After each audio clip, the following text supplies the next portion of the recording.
mekaar se taal.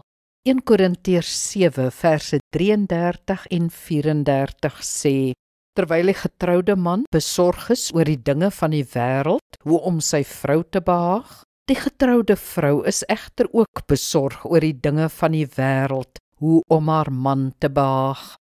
Egpare verskil op baie maniere van mekaar, geslag, persoonlikheid, agtergrond, waardes ensovoorts.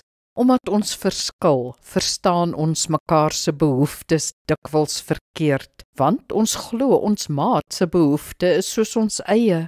As ons behoeftes egter vriendelik en duidelik kon kommunikeer, sou daar veel meer begrip en behoeftevervulling wees. Dan ken ons immers mekaar se taal en kan dit praat. Praat jou maat jou taal? Hoor jy die liefdestaal in die woorde van Gary Chapman waarna jy smag?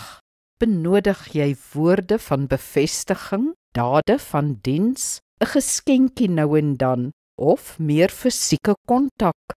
Sien jy uit na meer kwaliteit tyd saam?